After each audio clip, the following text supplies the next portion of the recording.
Hello, আশা করি সবাই ভালো আছেন। সো আমরা হচ্ছে লাস্ট ডেতে ডোমেইন পয়েন্ট করেছি একটা নোট.জেএস অ্যাপ্লিকেশনের সাথে। সো আজকে আমরা হচ্ছে এসএসএল ইনস্টল করব যে ডোমেইনের সাথে আমরা পয়েন্ট করেছি। ডোমেইনটি হচ্ছে যদি আমরা একটু এই ডোমেইনের সাথে আমরা হচ্ছে একটা নোট.জেএস অ্যাপ্লিকেশনকে পয়েন্ট করেছি। সেখানে 504 ব্যাড গেটে আসার কারণটা আমি আপনাদেরকে একটু বলতেছি। সেটা হচ্ছে আমি হচ্ছে এই সার্ভারটাকে হচ্ছে একটু লগ ইন করি। লগ ইন করার জন্য আমি হচ্ছে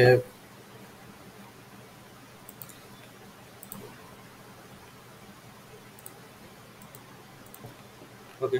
সো আমি হচ্ছে সবকিছু কেটে দিলাম এখান থেকে। সো জাস্ট আমি একটা টার্মিনাল ওপেন করব।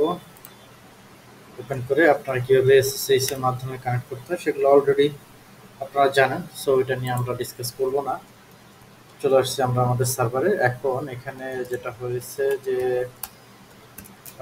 এইখানে প্রজেক্টটা না চলার রিজনটা হচ্ছে আমাদের নোট.জেএস যে প্রজেক্টটা ছিল সেটা এই মুহূর্তে রানিং নেই, যার কারণে এটা আসতেছে না। সো আমরা যদি এটাকে আবার রান করি তাহলে হচ্ছে আমরা এগেইন এটা আবার দেখতে পারবো। সো সিডি আমরা যেখানে এই ফোল্ডারের পাথটা ছিল সেই পাথে আমরা চলে যাব এবং আমরা রান করব নোট index.js। দেন আমরা যদি এখানে রিফ্রেশ করি আমরা এখানে এটা দেখতে পাচ্ছি এবং এটা আমাদের সিকিউর না।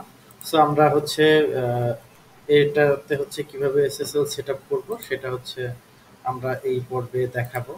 তো এখানে আমরা যে বিষয়টি দেখাবো হোয়াট ইজ এসএসএল। এসএসএল হচ্ছে সিকিউর সকেট লেয়ার। তো এটা হচ্ছে যে আমরা যদি কোনো একটা অ্যাপ্লিকেশনকে সিকিউর করতে চাই তাহলে অবশ্যই এসএসএল আমাদের একটা এনক্রিপশন ইউজ করতে হবে। এটা যদি সংক্ষেপে একটু বলার চেষ্টা করি যে আমরা যদি এসএসএল ইনস্টল না করি অর্থাৎ আমাদের অ্যাপ্লিকেশনে যদি এসএসএল না থাকে সেই ক্ষেত্রে ডেটাগুলো আমাদের হচ্ছে একদম ওপেন, অর্থাৎ আমরা যেই কোনো ডেটা সার্ভারে পাঠাই না কেন সেগুলো আনএনক্রিপ্টেড অবস্থায় থাকে না। সো হ্যাকার বা থার্ড কোনো পার্সন সেইগুলোকে ইজিলি গ্র্যাব করতে পারে। সো যদি আমরা হচ্ছে এটাকে এসএসএল ইনস্টল করে এনক্রিপশন করে দেই তাহলে আমাদের সার্ভার এবং হচ্ছে ইউজার যে অ্যাক্টিভিটি সেগুলো হচ্ছে এনক্রিপ্টেড অবস্থায় হচ্ছে ট্রান্সফার হয়, যার কারণে ওটা খুবই সিকিউর থাকে। অন্য কেউ যদি এটা হাতে পায়ও সেক্ষেত্রে সে এটাকে ডিক্রিপ্ট করতে পারবে না। সো এটা খুবই ইম্পর্ট্যান্ট একটা জিনিস। তো চলুন আমরা হচ্ছে কিভাবে ইনস্টল করতে পারি। আমি হচ্ছে প্রথমত এই 3000 কোডটাকে বন্ধ করে দিলাম। এটা কিভাবে হচ্ছে আপনি কন্টিনিউয়াসলি রানিং রাখবেন সেই ব্যাপারগুলো আমরা হচ্ছে পরে ডিসকাশন করব। কি ইনটু দিয়ে আমরা এটাকে রান করব সেই ব্যাপারগুলো পরে আসবে। সো আমি ফার্স্টে হচ্ছে যেটি করব একটি এসএসএল ইনস্টল করব। এটার জন্য আমি হচ্ছে sudo apt আমি একটু আপডেট করে নেই সবকিছু ঠিকঠাক আছে কিনা। আহ,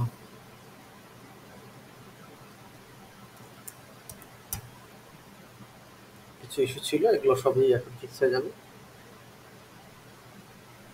ইয়েস, ওকে। কিছু ওয়ার্নিং আছে, এগুলো নিয়ে আমি এখন ডিসকাস করব না। সো আমি হচ্ছে এখন যেটা করব আমি হচ্ছে এসএসএল এর জন্য হচ্ছে আমরা যেহেতু এনজিনিক্স ইউজ করতেছি তো আমরা হচ্ছে চার্টবোর্ডটা ইউজ করব।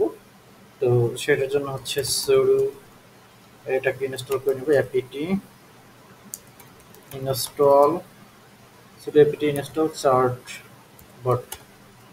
ওকে, এটা আমরা হচ্ছে ইনস্টল করে নিতে পারি।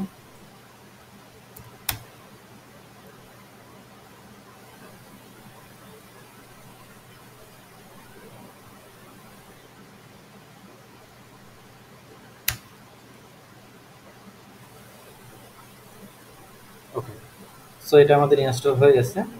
সো আমরা যেহেতু এনজিনিক্স আমাদের আছে সো আমরা হচ্ছে এনজিনিক্স এর সাথে এটাকে ট্রাই করব। সুডো সেজন্য আমাদের যেটা করতে হবে এনজিনিক্স চার্টবোর্ডটা পাইথন 3 এর এনজিনিক্স চার্টবোর্ডটাকে ইনস্টল করে নিব।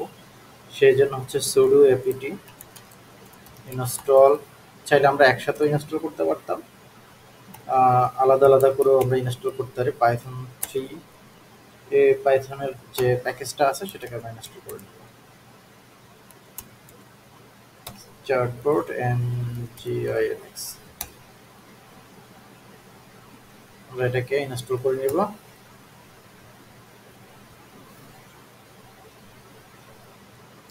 এরপরে আমরা যে কমান্ডটি চালাবো সেটা হচ্ছে sudo চার্টবোর্ড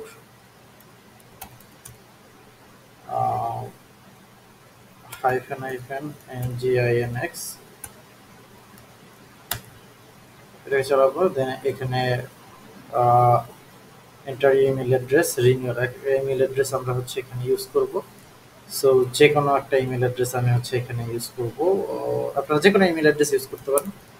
সাপোজ আমি আমার জিমেল অ্যাড্রেসটা ইউজ করতেছি। ওকে, সো এগুলো দেখে নেবেন। জাস্ট ওয়াই ওয়াই করে আমি এখান থেকে চলে যাচ্ছি।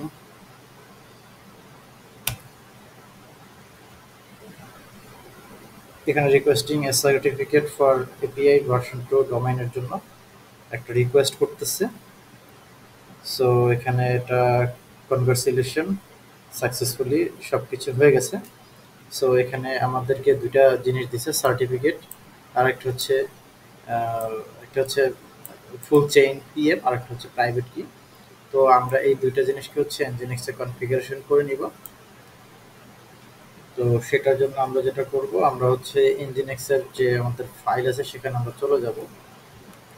etc/সরি আমরা হচ্ছে ডিরেক্ট ন্যানো দিয়ে চলে যেতে পারি। ন্যানো etc, যেহেতু আমরা ফাইলের পাথ জানি, nginx সাইটস অ্যাভেলেবেলের ভিতরে আমাদের হচ্ছে এপিআই ভার্সন এটা।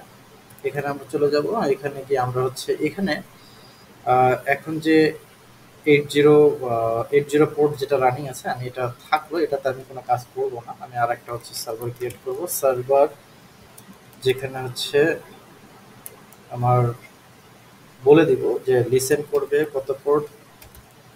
আমার লিসেন করবে হচ্ছে 443, অর্থাৎ এসএসএল এর জন্য 443 পোর্টটি হচ্ছে ইয়া করবে, লিসেন করবে। এবং এখানে এটা সার্ভার নেম হবে হচ্ছে আন্ডারস্কোর নেম। বাকি সব কিছু সেমই থাকবে।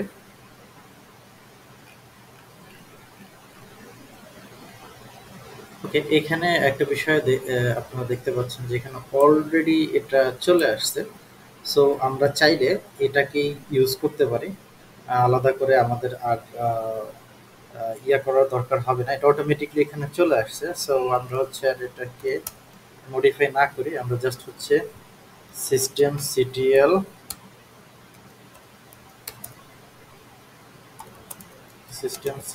restart nginx service. ওকে, সো এখন যদি আমরা হচ্ছে আমাদের এই ডোমেইনটাকে ট্রাই করি, দেখেন এখানে কিন্তু এসএসএল চলে আসছে। ওকে, সো খুব ইজিলি এসএসএল এখানে আমাদের ইনস্টল হয়ে গেছে। সো এখন যদি আমরা হচ্ছে এখানে আমাদের প্রজেক্টটাকে আবার রান করি, নোড index.js, তাহলে আমরা হচ্ছে এখানে রিফ্রেশ করলে দেখেন এখানে এসে সিকিউর যে বিষয় সেটা চলে আসছে। সো আমরা এভাবে হচ্ছে এসএসএল ইনস্টল করতে পারি। এখানে আর একটা জিনিস আমি বোঝানোর চেষ্টা করি, যদিও এটা আমার আগেই দেখানো উচিত ছিল, যে কেন আমাদের এই সার্টিফিকেট nginx কনফিগারেশন ফাইলে অ্যাড করার দরকার হয় নাই।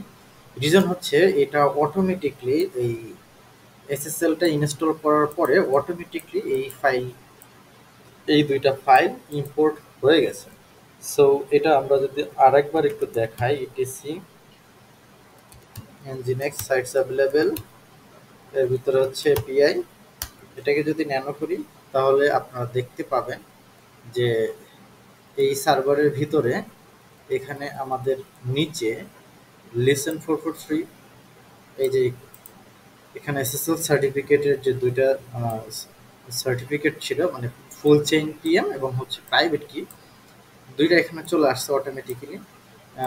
সো এই জন্য আমাদের সেকেন্ড টাইম আর এটা অ্যাড করার কোনো দরকার নাই, যেহেতু এটা অলরেডি অ্যাড করা আছে, অটোমেটিকলি এটা অ্যাড হয়ে গেছে। এটা আসলে ইনিশিয়াল অবস্থায় যখন আমাদের এসএসএল ছিল না তখন এটা ছিল না, এখানে এই লেখাটা ছিল না, এখানে হচ্ছে এইখানে বাকিগুলো ছিল এবং উপরে হচ্ছে আমাদের যেটা ছিল লিসেন পোর্ট 80 এটা ছিল। তো যেহেতু আমাদের এসএসএল ইনস্টল হয়ে গেছে, তো এখন 80 কে রিপ্লেস করে অটোমেটিক্যালি সে হচ্ছে 443 লিসেন করতেছে এসএসএল এবং এখানে সার্টিফিকেটগুলোকে ইম্পোর্ট করে দিয়েছে।